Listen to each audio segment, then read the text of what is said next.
What happens when 3 points and miles experts all plan the same trip, but travel in a completely different way? One prioritizes luxury, other chases the experience, and one is just trying to make it work with a family of 5. Well, in this episode, we're breaking down 3 completely different ways to travel with points and miles so you can figure out which one actually fits your life.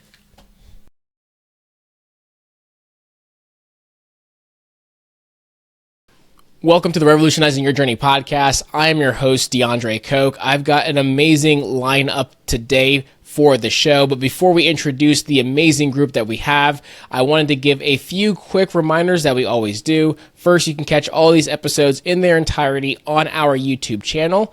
Also, if you only watch our show on YouTube, you are only catching about half the show, as we every Friday have our quick hits. That's our audio only, up-to-date news in the world of points and miles and travel. And you can find that on Apple Podcasts, Spotify, or wherever you catch your podcasts.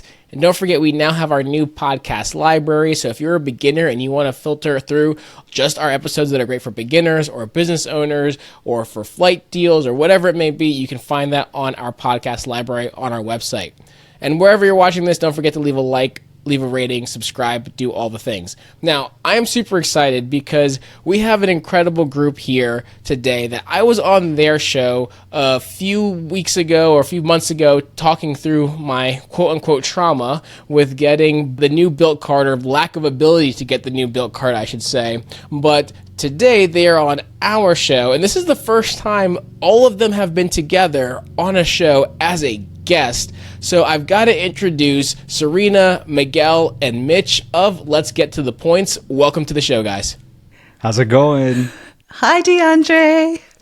It's going well. This is going to be fun. There's only one time ever have I had a room of 4 of us in the recording, so I think this could go off the rails, but we'll see. We're going to have fun with it. But I know what I wanted to do today was that all of you guys have different takes and views on points and miles and how you travel and goals. You have your individual families. So I thought what would be really great about this episode today would be to unpack the different ways that you guys do family travel with points and miles. Now, I know I and my wife are in the minority of our listenership, essentially because most of our listeners have families. They have kids.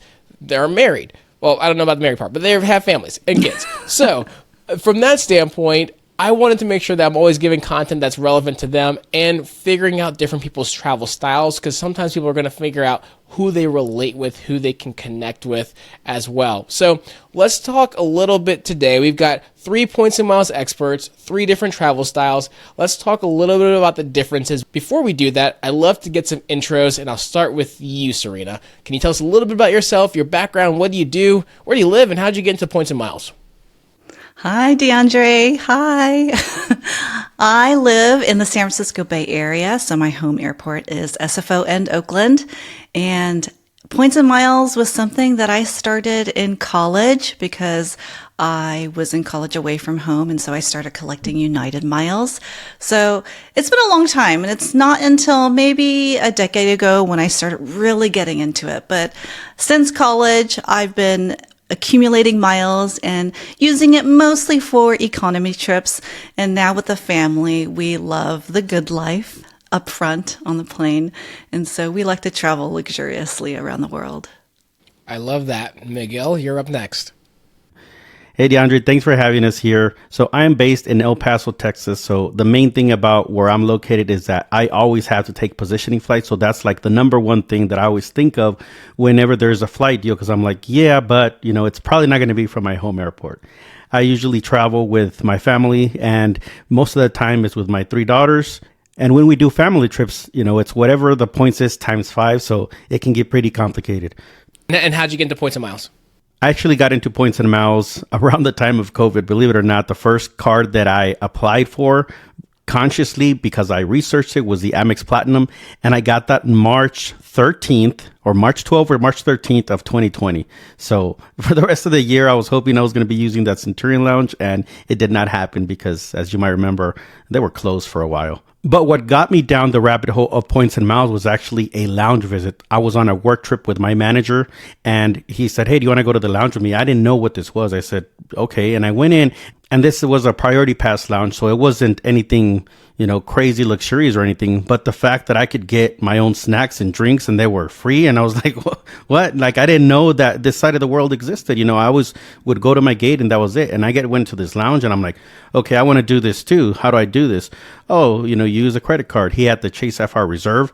But the Chase Sapphire Reserve is a premium card and it costs a lot, right? The annual fee is pretty high. It's even higher now than back then. But I wanted to make sure that I got the right card because I didn't want to spend $500 a year unless I got good value out of it. So that's when I compared the Reserve and the Amex Platinum, and I went with the Platinum. And then that's how I'm here now. Nice. I love it. And what about you, Mitch? So, hi, DeAndre. I'm in Los Angeles, which is on the West Coast. The best coast, if you're asking anyone. And we live out here, been out here for, over 20 years now. And in your intro, I kind of like that, how it's just you and your wife. And, I don't think I fit that typical American household either. I'm a member of the LGBTQ plus community, been with my husband for over 20 years now. We have a beautiful tween daughter, which is also known as my mother-in-law. And I'm telling you, she's out of control, but, I still love her. How many people say they love their mother-in-law? For us, though, points and miles, that is our thing. We've been into that for quite a long time. So how did we get into credit card points and miles? We have ties to the airline industry here in our household. And because of that, a lot of people seem to think that it's kind of like this glamorous benefit of being able to do that. Well, we can talk about this a little later, but it's not always the case. And points and miles has really opened the door for us, being able to have so many experiences that we normally wouldn't otherwise. So that's why I fell in love with points and miles, is being able to have these experiences in first and business class on airplanes that we normally wouldn't be able to. I love it. I absolutely love it. And I love the different representation we have in a lot of different ways. Serena and Mitch, you guys on the West Coast. I'm here on the East Coast, which, yes, you guys have some advantages of getting to Asia, but I'd argue our ability to get from anywhere on the East Coast basically to Europe is quite nice. But then also, Miguel, I'm in the same boat with you where I live in Norfolk, Virginia, means I'm positioning literally everywhere that I go. So I understand that pain point as well. And Serena, you have kids as well, don't you? I do. I have two girls. They are 10 and 14. And most of the time I am traveling with our whole family, including my parents sometimes too. And they are in their 70s. I absolutely love that. Well, I got to ask, this I think will frame up our conversation today. I'm going to ask each of you to describe what is your travel style in just one sentence, which can be hard to break it down in just one sentence. And you can't just all say luxury business class 5-star hotel. So I'm going to start with you, Mitch. What's your travel style in one sentence? So unless Miguel or Serena have anything better for me, it boils down to this: premium airline cabin travel. That's who I am. First, business class, period. You weren't supposed to say that, Mitch. Breaking rules. These are the rules. So I can't follow rules. It's so hard for me. Sorry, DeAndre. It's true. Okay, well, Mitch took the one mulligan that you guys can take. So Miguel and Serena, I'm going to have to ask you guys a question first next time so that you can get him. So Miguel, I'll let you go next. My travel style, I would say one word. Well, you said one word or one sentence? One sentence. Oh, I was getting ready for one word, but one sentence. I would say that I'm willing to and I want to go to every country in the world. So if somebody invites me somewhere, my answer is I'm down. Let's go. I mean, that's it. I don't care how I get there. Of course, I would prefer premium cabins as well, but I don't have to do that. If we're staying at a 5-star hotel, awesome. But I'm not going to spend a lot of points on it, so it has to be a good deal. And if we're staying at a hostel, I've done that too. So I would say, in one word, adaptable. And okay, I got to stop. It's just one word. I will say that my hostel hopping days have changed since I met my wife, but I feel you there on the adventurous spirit. And Serena, what about yourself? So this is where Miguel and I differ very drastically. So I will say I enjoy luxury family travel, prioritizing experiences over the perfect points redemption. Okay, I love that. I love that. So it doesn't have to be the most cents per point, the best redemption. If the experience has enough value for it, then it has enough value for, is what I'm hearing. That's right. I love that. So let me ask you guys this. You all have the same time length for a 7-day international trip with your respective families using points. I'm really curious, what are you booking? And we can break this down, but what are you booking? Where are you going? What flights? What hotels? What's your point strategy here, right? Because again, you all have different perspectives and different family styles and different desires for travel. So we'll start with you here, Miguel. First, what are you booking? Where are you going? Well, this actually is going to be pretty easy because I'm currently planning a family vacation for this summer, so just in a few months, and we're going to Europe. So there's going to be 7 of us. We did this last year where we went to Italy and we stayed at an agriturismo, which is what they call over there a farm stay. So you stay at a working farm, and it was so amazing. My kids, my wife, everybody, that was their favorite part of the trip last year. So we want to do it again, but this time we're taking my in-laws. So there's going to be 7 of us going, and I already have my flights to get there. And how we're getting there is a combination of positioning. Like I said, I have to do that. A good deal. And finally getting rid of some Virgin Atlantic points that I've had for, I don't know, probably a couple years now, that I got to take advantage of this transfer bonus. And yeah, let me throw all my city points into Virgin Atlantic because there's a 30% bonus, and they've just been sitting there. So I finally got to use them. I redeemed about 16,500 miles per person for premium economy from New York to London, and but maybe $200 in taxes. So I thought that was a great deal. Yes, business class is nice, but not only were the taxes going to be another $400 per person, but for the dates that I needed, my dates were fixed for this trip. The business class, or the upper class, is what Virgin Atlantic calls their premium cabin, most premium cabin.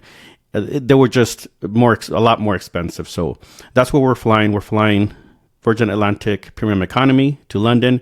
We'll be there for a couple of days, and then from there we'll head down to Italy and stay at this farm. So the stay is also a little bit different because with 7 people, I'm not looking at my Hyatt points to get 2 or maybe 3 rooms depending on where we're staying. So we're probably going to be staying at some Airbnbs, but in Italy we are staying at this same farm. And last time we were there was also 7 of us, and we got 3 separate rooms, but they were in the same building. So I think we'll probably do the same thing. As far as for the return flight, what we're looking at, what I think is going to be the most likely scenario for flights, because I don't have the flights yet, is going to be booking something through Flying Blue. So Air France, KLM Flying Blue program, because they typically have good availability when they do have availability for up to 9 seats. So we do want to come back in business class. The return, because it's a daytime flight, I want us to be able to enjoy it instead of just falling asleep for the majority of the flight. So that's going to be the plan, to come back from anywhere in Europe really to North America. And I'm hoping that we get into Mexico City. I found that Mexico City has, above average availability on Air France, KLM Flying Blue. And since I have to position anyway, I think it just makes sense for me to take a nonstop from Ciudad Juarez. So I live on the border in El Paso. I can take an hour drive down there to the airport, and it's a pretty easy and cheap nonstop flight to Mexico City. So that's kind of the outlook right now.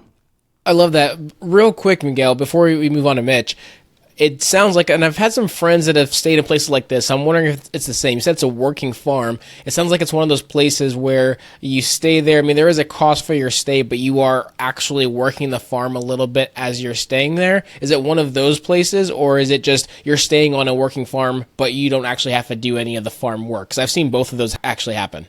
Yeah, there is no work required per se, but you could tour and maybe help out if you want. But what I mean by a working farm is that this farm has its own vineyard. So they bottle their own wine. They have their own cattle. So they serve in their restaurant their own beef. They have their own vegetables, their own garden. They have their own honey. So when you're getting cheese and honey as an appetizer at the restaurant, it's honey from their farm. I mean, I think it was over 90% of the menu items, the ingredients, everything on the menu comes from their own farm. So it's just a relaxing place to go for a few days. It's in Tuscany, close to San Gimignano. And we love staying there. They have a pool. My girls can be in the pool all day. So we were there watching them in the pool, play in the pool all day and drinking wine. And I mean, the wine is really good and it's very affordable. I want to say $10 to $15 per bottle. So yeah, it was a pretty good time. I love that. I got to ask, I don't think you mentioned it. What's the name of this place? It's called Fattoria Polo Alegre, I think. It doesn't sound like it's a straight name like Hilton, so I'm not going to, hold you to that pronunciation at all. But perfect. I think you get enough details for someone to find that, because they find that sounds super interesting for them and their family. So absolutely love that. Thank you so much, Miguel. Mitch, I got to ask you, okay, so Miguel is sending his family to a working farm. It's a family of 7. He's flying premium economy across the pond there in Tuscany, Italy. Girls are in the pool, drinking wine. What are you doing? It sounds like a really good trip he's got planned, huh? It sounds like the perfect summer vacation you'd want to do with your family, right? It does. All right, so we are going to go to, I should say, maybe our favorite place, which is Asia, or maybe in particular Southeast Asia. So my husband, his heritage, he is Thai, so we are going back to the motherland of Thailand, and we are going to spend a week or so there. Then we're probably going to travel around to Vietnam, down to Singapore too. So when it comes to flights, there are 2 ways I'm going to look at getting there. Now, finding 4 seats together, it's really hard to do these days. And, well, we're rather particular on the airlines that we like to fly. And we can't have it all now, can we? Well, I'm going to try. At least that's going to be me.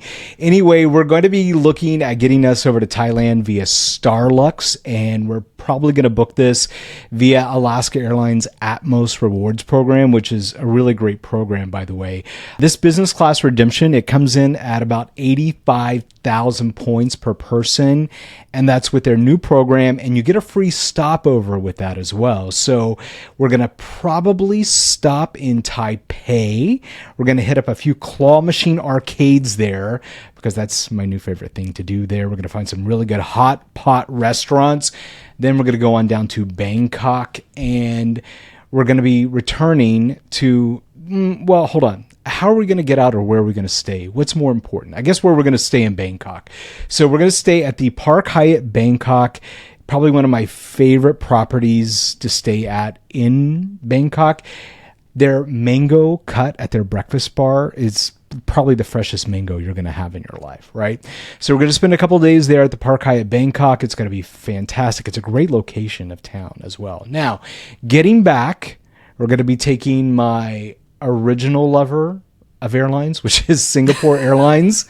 Now, look, here's the thing. I know people are going to roast me over this a little bit. These redemptions are not cheap with them.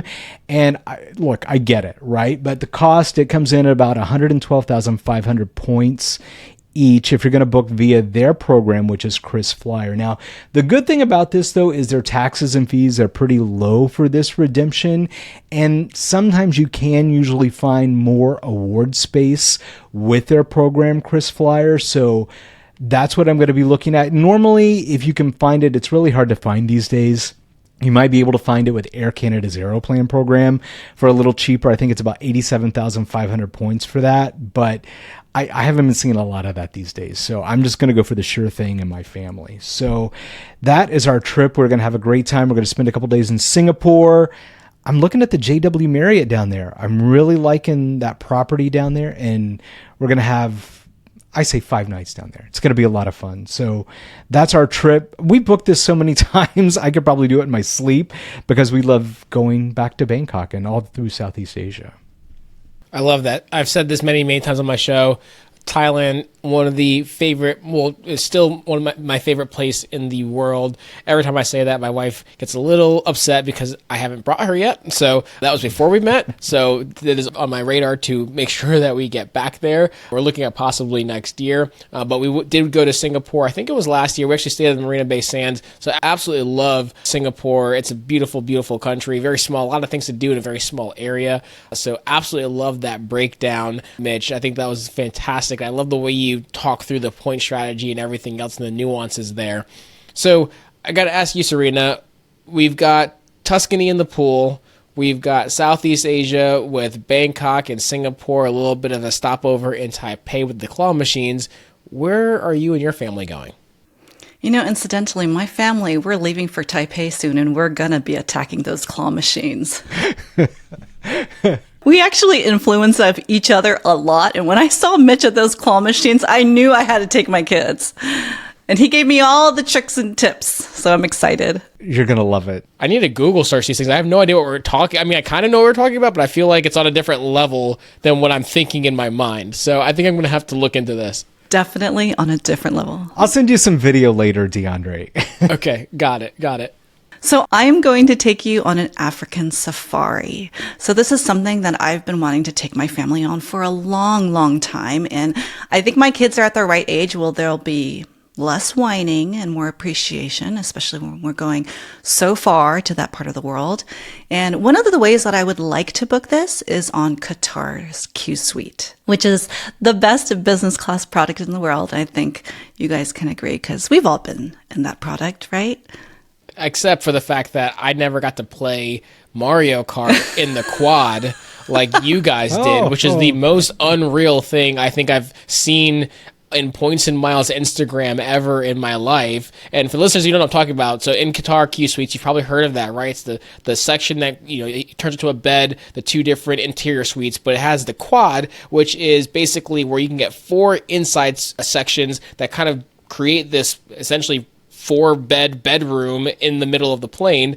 And these guys with Let's Get to the Points, them and their fourth, they literally hooked up and played on the 4 different screens. I think it was Mario Kart while on Q Suites. Like, who does that? It's the most insane thing, but also super cool. And I'm super jealous of because I can't say that I've done that thing ever. So anyway, that's a segue, but you took me on a tangent here. But yes, Q Suites, I've flown it. I didn't get to play Mario Kart. I'm a little bit bummed. Okay, we can keep going.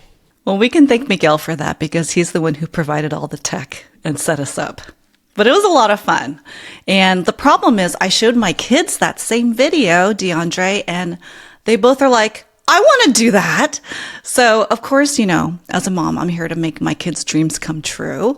And so I would be booking the Q Suite Quad for the 4 of us to go to Africa. So that routing would be from San Francisco to Doha to Nairobi in Kenya. And I know that there's a lot of instability in that region of Doha right now, but hopefully we'll be in a way better place next year. So what I would do is book this with Qatar Avios points.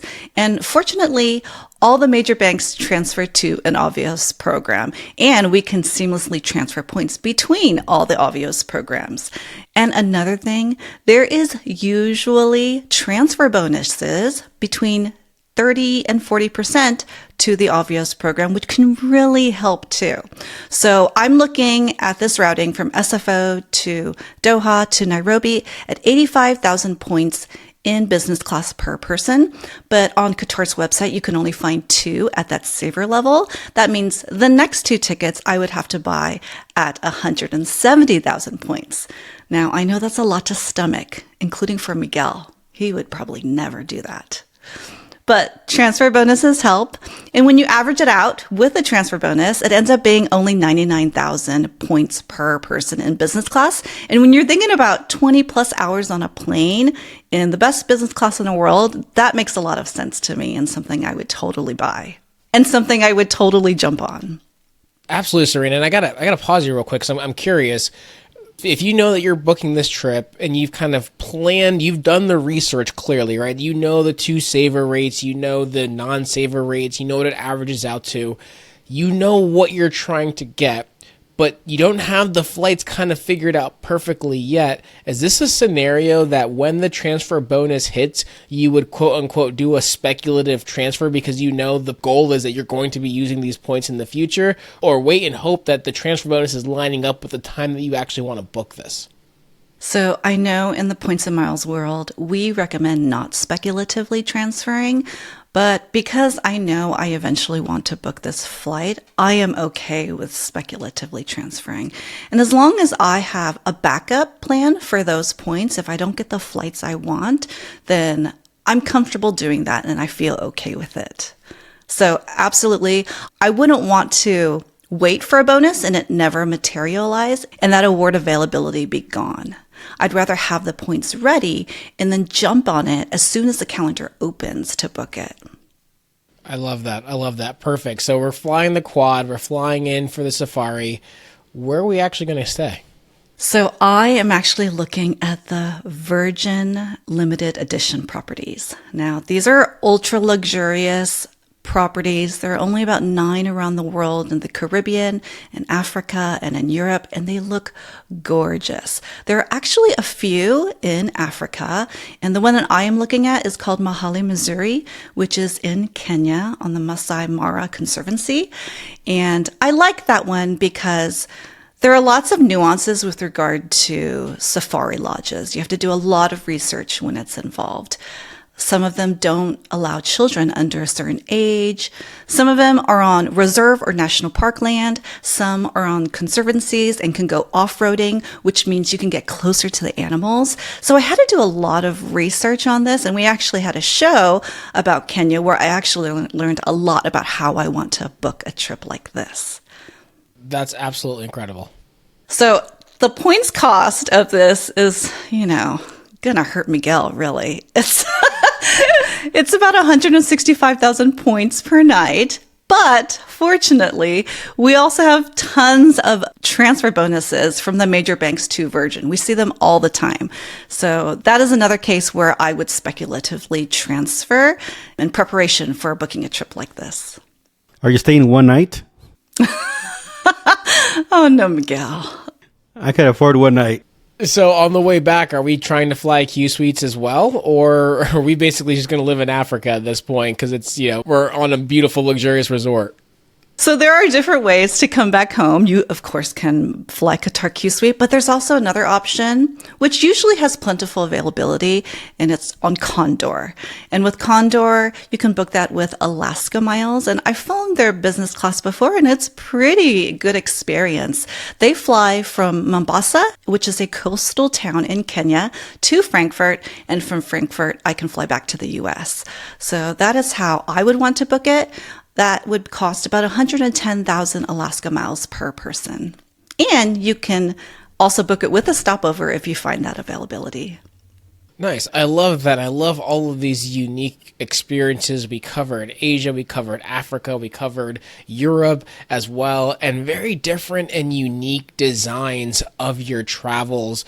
But all of these trips you guys talked about require a good amount of points, some more than others, Miguel, because of the different types of travel. However, I'm curious about your earning strategies, right? How do we go about earning? And the reason why I'm asking in this way is there's a lot of different ways. Some people, it's all about velocity, opening up cards, sign up bonuses, spend, etc. Some are just business owners and have a high spend, and some are really efficient and use the Rakuten and shopping portals really, really well. I'm curious for you all, where do you find that you're earning, or how are you really earning most of your points? Is it just the nonstop game of sign up bonus, sign up bonus, sign up bonus? Or do you guys have kind of unique ways that you find that you fit this world into your lives? Because obviously Serena, and I think Mitch as well, you've been in this the longest in the points and miles standpoint. So the velocity of opening cards when you're 10, 15 years in is a lot different than when you're a year in typically. I'm really curious to hear what your thought process is on how you earn points. And I'm going to start with you, Mitch. Okay. So yeah, most of my points, they're earned in two ways. They're either earned through what you were just talking about, new card sign-up bonuses, or through an approach that I've really adapted over time, which is earning a minimum of 2 of something back for every dollar that goes out of my pocket. So 2 cents, 2 points, 2 miles, it doesn't matter. 2 credit cards really get me to that. And that's the Capital One Venture X, which gets you 2 points pretty much on all your purchases. And then there's the American Express Gold. And the reason for me that I really choose that card is because a lot of the spending in my life goes for dining and grocery. And in those categories, you get 4 points for every dollar. So because of that, so say for example, we spend $1,000 a month in food, that's 4,000 points right there. So that really helps with my goal of, getting 2 of something back for every dollar. So that is what I really think is really good for us in earning points, is maximizing every dollar that we spend. Yeah, Mitch, I'm surprised you didn't mention how much you loved the Built 2.0 card, the Palladium. For anyone that's wondering why we're laughing at this, you have to see their episode when I was on it talking about the Milt card, which I will say I actually do love right now. It's a great 2X card, but I'm not going to derail this conversation. Miguel, you're next. How are you earning most of your points? The majority of my points come from welcome offers themselves. I used to do a lot more referrals, and maybe 2-3 years ago, I remember getting like so many 1099s from Amex and Chase, and I'm like, oh, now I have to report all this as income and pay taxes on it. But I was fine with it because I had a great time those years with all those points. But it seems like, I don't know, for lack of a better word, Amex shadow banned me for getting referral offers. So I would log into my account and I wouldn't see the referral option for a lot of the cards. So then I kind of had to pull back from that a lot. And I'm starting to see it again. So I just recently referred my player. I guess that's another strategy, is having more than 2 players. I have 5 at my disposal, I guess. And, I was able to refer my player 4 to the Amex Gold that Mitch was talking about. They got 100,000 points, which are going to be used for me, but in their account.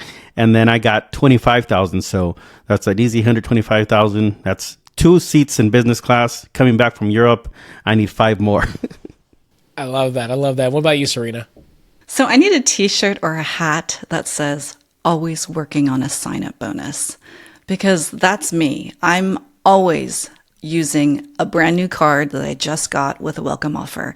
And like Miguel, I'm fortunate enough to have 4 players, me, P2, my husband, and my parents, that can open cards on our behalf so that we can collect our points together and refer each other. So I think that helps us a lot to accumulate the points as fast as possible. Hey everyone, quick break from the episode. If you're enjoying the show, make sure you're subscribed on whatever platform you're listening on so you never miss an episode. And if you've gotten any value so far, it would mean the world if you left a quick rating or review. It helps more people discover the show and keeps us motivated to keep creating great content. Also, if you're feeling stuck or want help with points and miles, whether it's picking your first card, planning a big redemption, or even having someone book it all for you, we've got you covered. There's a link in the show notes to schedule a free points and miles consultation. Just fill out a quick questionnaire, tell us your goals, and we'll take it from there. And don't forget, our newsletter and private Facebook group are great ways to stay on top of breaking news, updated card offers, and tips that don't always make it into the podcast. You'll find those links in the show notes as well. Now, back to the episode. Now, as my audience knows, I'm a financial advisor. I always have to talk through financial and fiscal responsibility. And if this is literally their first ever podcast or anything ever hearing about points and miles, they're going to feel some kind of way and some sort of uncertainty or discomfort with hearing, oh, I'm opening all these cards. I have multiple players that are opening cards, et cetera, et cetera. Can you guys talk through the philosophy around how do you do these things in a financially responsible way? Because while I can't talk financial planning on the podcast for SEC and other related reasons, I always like to make sure we stress and bring it home that when we're doing this and we're playing this game, especially at the highest level that we all play, we do have to be financially responsible. So I know this wasn't like kind of a big topic we wanted to get into, but I love to just kind of surface level. How do you guys tackle making sure that we're being financially responsible as we're juggling opening cards and multiple players and all these different things? And let's go with you, Miguel. Spreadsheets. Spreadsheets is your best friend, are going to be your best friend for keeping track of what's due. But the main thing is that you're not going to want to spend anything that you can't immediately pay off. So if you were to be able to buy something cash or with a debit card, then go ahead and use a credit card, get a sign-up bonus, but then pay that off right away. Or, no later than statement due date, if anything, so you're not paying interest. Because if you don't pay the statement balance by the due date, then you're going to be paying interest, and then it's going to negate the value of those points that you're earning. So the main thing is don't spend money that you don't have, even on a credit card.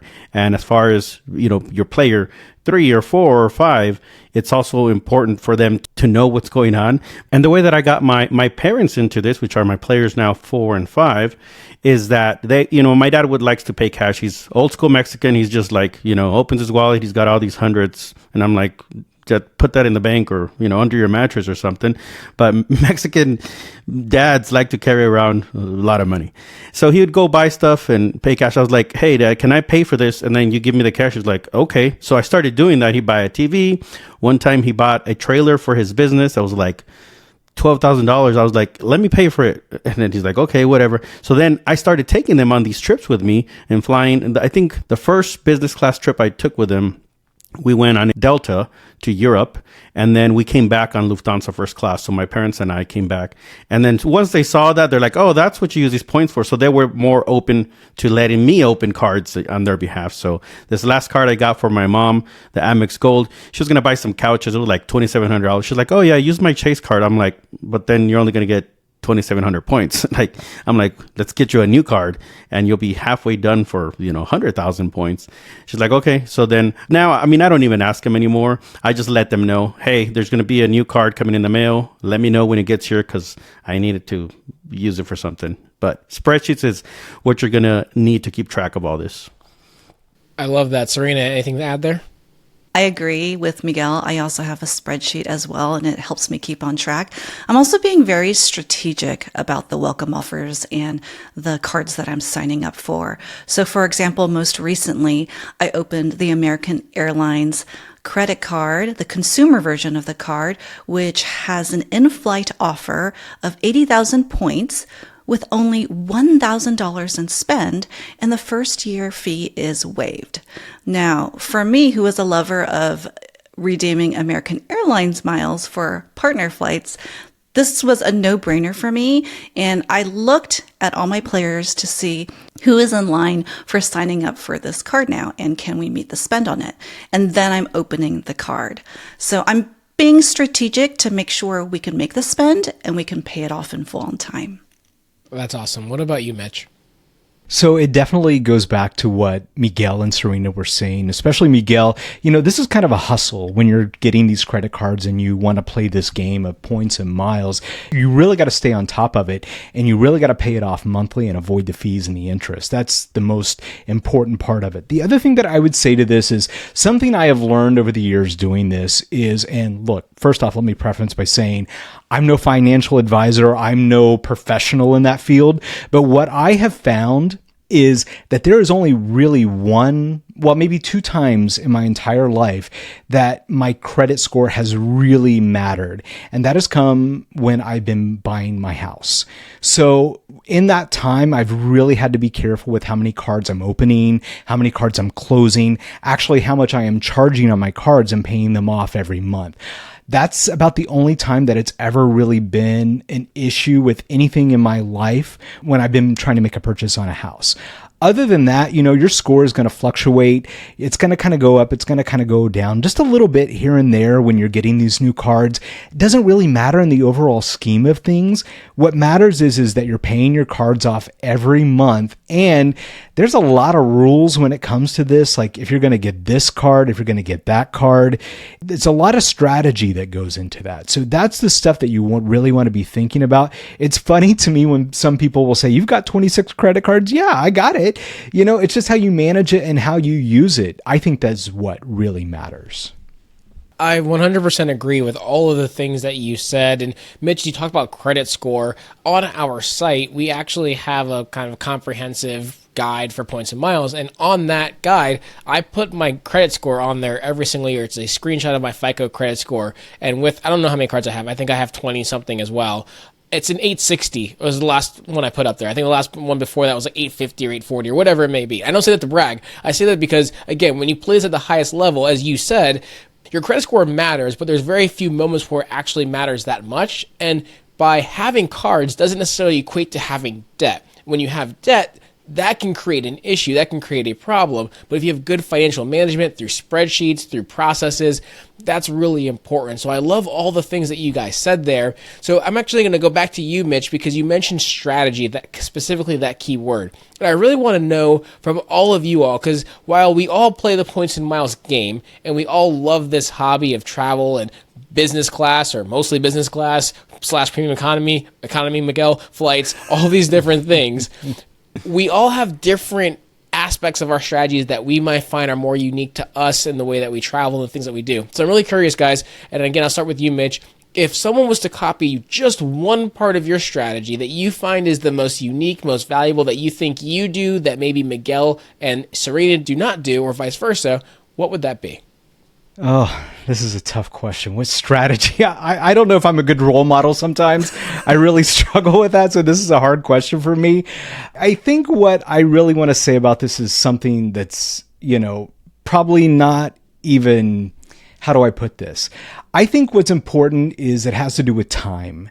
And as I get older and as I see more things, I think you really want to take the time to have these experiences and moments with your family, because this is all that we have in life, right? And that was kind of the turning point for me, was getting into points and miles. Is we're not, wealthy people. We don't make this lots of money. I want to have these experiences and these moments with my family and my partner, and, because life is so short. So I think if there's anything of value that I could offer or give anyone listening to this, is really strategize or think about having those moments and making those memories with your family. That's fantastic. Serena, what would you say? What's that piece of strategy that you think you do that if someone were to copy, would be unique for someone to copy with you, or you'd want them to learn from how you travel? I would say don't get caught up with the analysis paralysis of finding the perfect redemption. Because if you're waiting for that 75K Starlux flight to show up and it doesn't, and you don't book it, it means you miss out on that trip. But from my perspective, I'm okay if I have to pay 150,000 miles for that same flight. At least I get to go. If I'm okay spending those miles to go on that trip, then you should be too. Now, I know Miguel is not going to say the same thing because he shook his head as you said 150,000 points. So, Miguel, what would be your strategy that if someone copied, you would be able to add some value to them with? Book it. So if there's something that you want to do and you're able to make a redemption or pay cash for whatever flight this is or hotel, and you really want to do it, don't wait for other people and do it. Don't wait around for the friends of the group chat to say yes. Or, I know we all have different relationships, but I'm fortunate enough that my wife allows me to take solo trips. I take a lot of solo trips because sometimes there's somewhere I want to go and a good deal, but she can't go because her schedule's not as flexible or doesn't have as much PTO. And she's like, go ahead, you can go. So, I go. I know we're not all that fortunate. I'm lucky. I'm the lucky one here. But don't be waiting on other people. If you really want to do something, do it. Because, I've done plenty of trips, solo trips that, I've had a blast by myself. So just book it.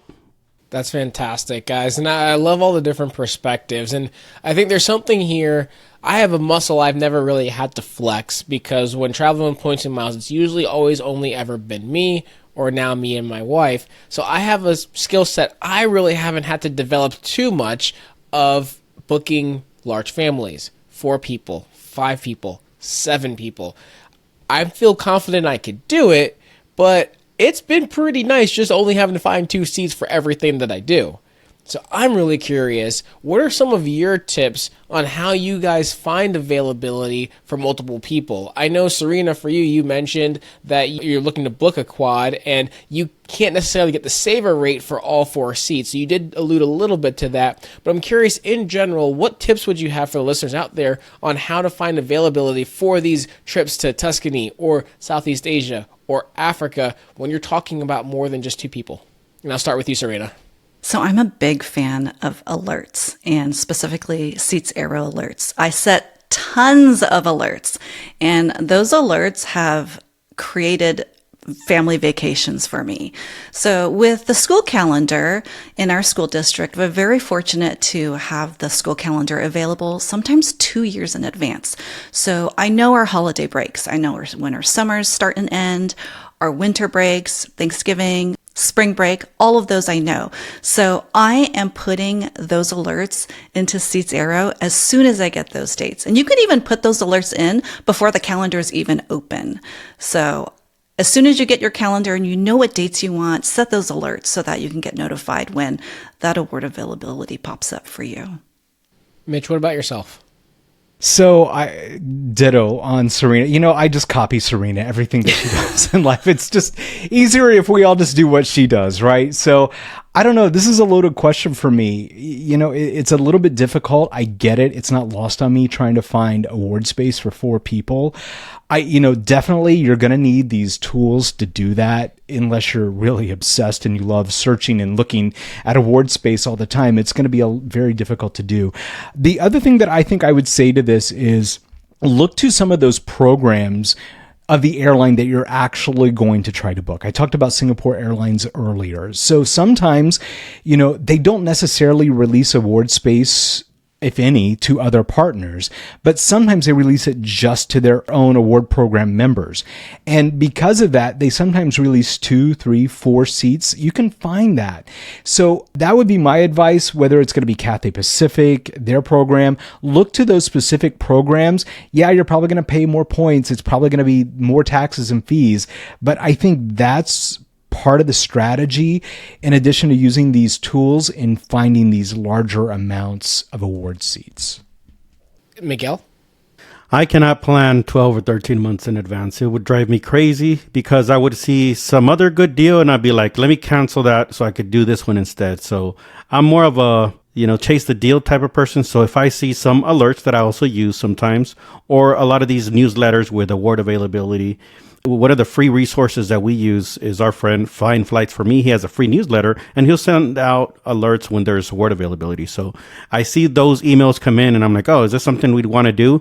And there's business class for 4+, let's check it out. And if I have the points and I want to do it, I do it. So there's a few times where we specifically want to go to a specific destination, but a lot of it also is, there's a deal to this place. Do we want to go? And we've had great experiences following this strategy because sometimes it's places that we didn't have on our radar and we ended up loving. So I think that's another strategy you could do as well. Well, this question I think is going to be more so for Miguel, you and Serena, because while you did say, Mitch, that you have a tween, I know that tween is effectively your mother-in-law. So when it comes to family travel and traveling with kids, there's a debate on whether kids, especially young kids, should be in business class and / first class. So what is your thoughts there? Is it worth it with kids? And again, I know kids is a general kind of terminology, and there's a difference between a toddler and a teenager. But what are your thoughts? I know you talked about business class. You love the luxury life, especially you, Serena. So how often are you really trying to get your kids specifically in business class? And has this changed because they're older versus when they were younger? I'll start with you, Serena. So I do believe that kids should belong in business class, especially mine because they're so well behaved. But I think as responsible parents, you need to evaluate the temperament of your child, right? If they have temper tantrums, maybe you shouldn't be having your kid fly in business class.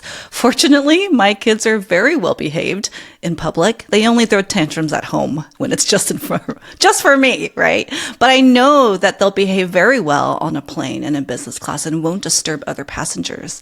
So I feel comfortable booking business class for my family. I think, happy parents are parents that have happy kids, and happy kids are the ones that are well rested and well fed. And with business class, you get a lie flat seat where your child can sleep comfortably. And a lot of these Asian carriers that we love so much offer on-demand dining. So whenever they're hungry, they can order something and eat. I love it. I absolutely love that. What about you, Miguel? What's your philosophy? Why not? I mean, if they can afford it, whether it's points or cash, I don't think it really matters. Why not? I mean, you deserve to be there as well. And is it worth it? I would say if I could go back, because I wasn't really doing this when they were younger, toddlers or whatever. Now my youngest ones are 10 and 12. If they were 2 or 3, maybe I wouldn't care as much. And I would kind of feel like I'm wasting space because maybe they want to be hanging out in my suite. But when they're a little bit older, definitely, yeah, I think it's definitely worth it. But you got to keep them humble too. Don't let it get to them because, sometimes I tell my kids I'm planning a trip and they're like, oh, is the plane going to be business class? Is it going to have doors? Come on now. No, you got to keep them humble too and tell them, don't let them get entitled.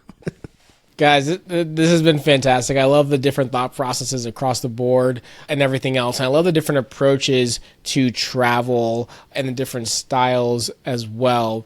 So I'm really curious, when it comes to your booking philosophy, one of the things before we start wrapping up here, I know, Miguel, you kind of already answered this. You said that you can't book 11 months out. And so maybe that is your answer to this. So we'll go to Serena and Mitch. But my question is, are we booking early? Are we staying flexible more so? Are you more on the train of 11 months out? Or is this more of a, hey, if the deal comes up, I follow the deal? Because I can speak for myself, my wife and I, which, I mean, I do all the bookings, especially when it comes to points and researching. I don't think I've ever booked anything 11 months out. I'm pretty much in the 3 to 4 month range because I don't know what I'm going to be doing, my schedule, my life, and everything else. But I also know I don't have to combat school schedules, spring breaks, and summer. So I'm curious, kind of, how do you guys navigate and work through all of this? And we'll start with you, Mitch. Yeah, so I love this question because I think this is what makes our show very unique, is we are all very different when it comes to this answer. So for me, if it's not booked 12 months out, you might as well forget it. So I don't do very well. Yeah, they laugh, but they know. I don't do very well with last minute. It's very, very difficult for me. However, I will say this, I do love options. So I will book many different options in that 12-month period out to stay flexible. So, but if there's not 12 months in advance, it is very hard for me to function. I don't know if I could live the way Miguel does, booking last minute. That would be almost impossible. I appreciate him and I actually admire him for being able to do that. But for me, it's virtually impossible. I find that hilarious. For me, because we're recording this here end of March, and I'm like, I can't imagine booking a trip for next February. Like, that's just so far from now. I have 13 other trips between now and then. I don't have the space to think through February of next year. So for me, it's just more interesting that I would prefer to book something 2 months from now than next year. But that's me. I think I'm in the ballpark with you, Miguel. Serena, what are your thoughts? So funny story is when the three of us booked that Q suite together, Mitch freaked out because he needed a way back home. And Miguel was telling him, we've got 10 months. It's okay. We'll figure something out. But Mitch could not deal. I need to make sure I fly back home in business class. I cannot fly home in economy. It was hard. That's hilarious. But I am also a very early booker.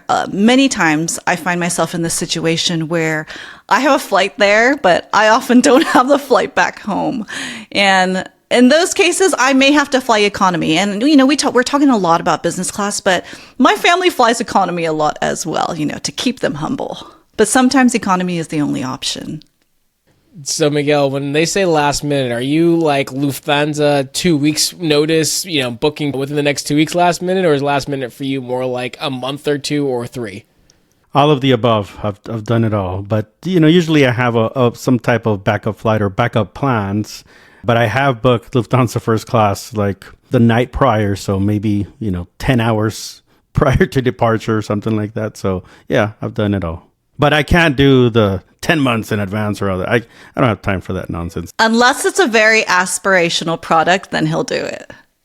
I love that. I think 10 hours might be a little bit of a record. I don't think I've gotten that close to last minute, but I absolutely love that, guys. So before we wrap up, I want to do a little string of rapid fire, and these are questions that you guys have not seen yet, so you have no idea. I feel like Miguel will do well with this, but Mitch, the planner, might be stressing out a little bit because he has no idea what's coming. This was not on the show outline, so I'm going to throw some questions out here to you guys. This is rapid fire. You don't take too long to think about it. I don't always do this, but I felt like with this group, this would be awesome to do. So I'm not going to ask all of you guys all of these questions, but for some of these questions, I do want to hear from all of you, especially this first one. And we'll start with you, Serena. Favorite airline program? Right now, it'll be Alaska Atmos. Miguel? Oh, program. Air Canada. Mitch? They both took my answers. I'm going with Alaska Airlines Atmos. All right. Love it. Miguel, most overrated redemption, you think? Or overrated currency or points? Can I say build? Oh, man, we're bleeding over episodes now. Some more. Okay. Serena? Air Canada Aeroplan, overrated, especially for me. Really? Absolutely. I love some Air Canada Aeroplan. That's because you're on the East Coast.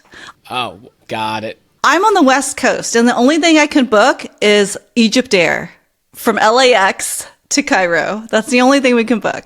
That's fair. That's probably also why you love Alaska Atmos so much, and I've never flown Alaska Airlines in my life. Mitch? Oh, gosh, I'm like a deer in a headlight right now. I got to think about this. Most overrated program? That's the question, right? Look at me stalling for more time. I'd have to go with... it's a tough one. Marriott? I don't know. I think Marriott. Bonvoy. Okay. Should we elaborate, or is that good enough? He stumped you, DeAndre. So you did stump me, because in my head, I was like, did I say airline? But then I was like, no, I didn't say airline. So that was a fair answer to the question. So yeah, you got it. You have to get rid of every single card in your inventory except for one. What would be the one card you would keep? Miguel. Ventrex. Mitch. American Express Gold Card. Serena. Oh, very, very difficult. I like Miguel's answer, but then maybe I'll say something different. I'll say the Atmos Summit card. All right. Mitch, window or aisle seat? Oh, this one's easy. A window for sure. As close to the window as I can get. I'm the opposite. I love me the aisle. I absolutely love the aisle. I love looking out the window, but I also love getting up to the bathroom unobstructed as well. Miguel, since you have all the family with you, if the price was the same, would you go for the hotel suite or an Airbnb? The price is the same, the hotel suite. Who wants to take out their own garbage? Yeah. Yeah, I don't want a chore list. Yeah, who wants to do their own dishes? So as I was thinking of that question, my thought process was like, hotel suite, like couch, pull-out couch bed versus like a 3-bedroom house. That was the way I was imagining it in my question, but I didn't elaborate all those different things. But it sounds like it'd still be the same answer, Miguel. Yeah. Yeah. Okay, got it. Serena, favorite hotel program? Oh, gosh. With all the changes with Hyatt, I feel bad saying Hyatt. But I don't know what else to say. Can I be agnostic? No, you cannot be agnostic. Okay, fine. I'll say Hyatt, currently before the devaluation has happened, but something I'd like to explore more of is Accor. Okay, Accor. I love that one. Mitch, what about you?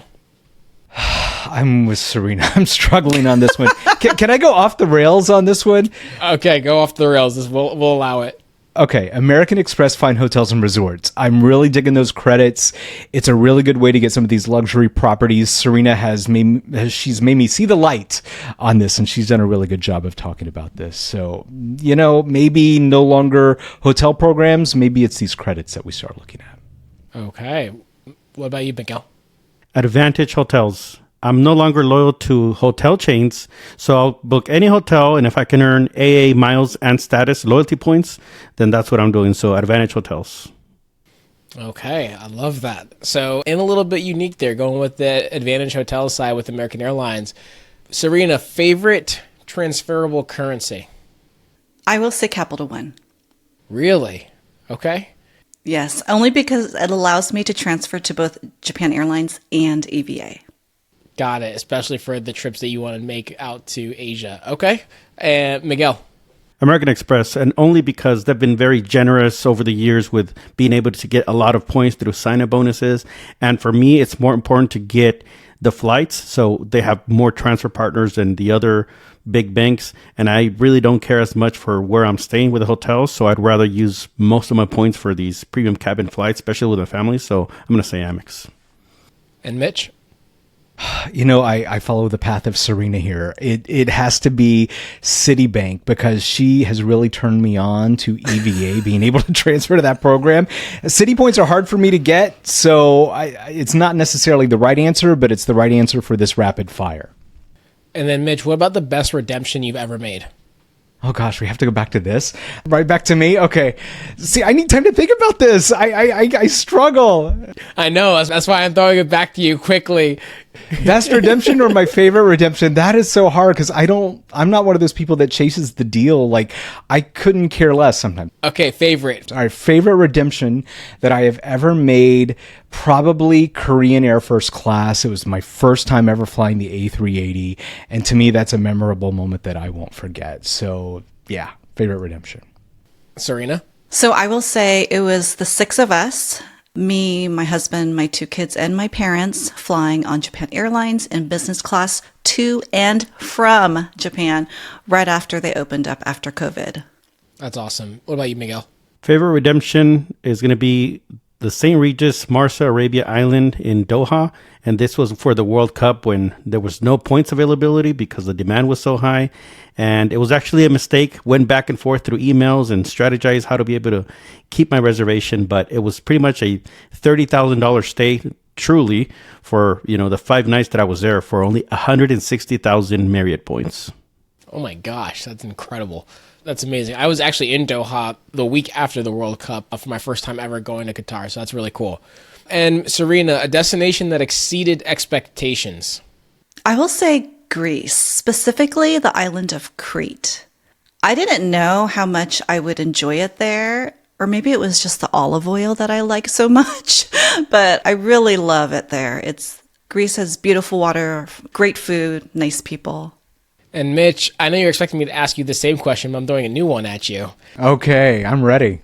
A destination that didn't live up to the hype. Oh, gosh. Well, this was pretty easy. So I hope people don't hate me for saying this. It was Bali. I know a lot of people love Bali and they love going there, but for me, it was not a good trip. I enjoyed the resort. The Andaz was great, but the entire experience, I would not want to go back to again. If we had more time, I would love to unpack that because I love Bali, but I could also see why it would not be a great experience. But we are going to be wrapping up this show soon. But I love the honesty with the answer. And for all of you, the last question for rapid fire here. If you lost all of your points today, you are starting from scratch. What is your first move, Miguel? Check to see what the highest sign-up bonuses are and hit the ground running with a, 200,000, 300,000 welcome offer. Serena? Yeah, I would agree with that, Miguel. Can I copy your answer? Because that's my answer. I'm the welcome offer person. Pass or copy. Cosign. That's fine. Mitch, what about yourself? And you can't copy both of their answers. I'm not. I've got a really good answer for this. I love this question because the first thing that came to my mind is I'm going to pick up my phone and I'm going to call Serena and I'm going to say, Serena, I heard you recently got a 300,000 point offer on the American Express Business Platinum card. Tell me your secrets. How did you get it? That's probably one of the highest offers that you can kind of get out there right now. So I would be wanting to figure out how to get that 300,000 sign up offer. Perfect, guys. This was absolutely fantastic. This was a blast having the three of you on the show. All of the laughs, all of the things, the difference dichotomy between booking a flight 10 hours from now versus having it to be 11 months or else we're panicking, and everything in between was truly fantastic. I'd love for you to share all the different ways. I know you guys do a lot of different things with Let's Get to the Points with your show and everything else. So I'd love for you guys to share all the things that you do. How can listeners connect with you? Follow you guys, all that fun stuff. And I'm going to throw it to whoever wants to answer that question. Go, Mitch. Why me? Because it's fun seeing you like this. It's so hard.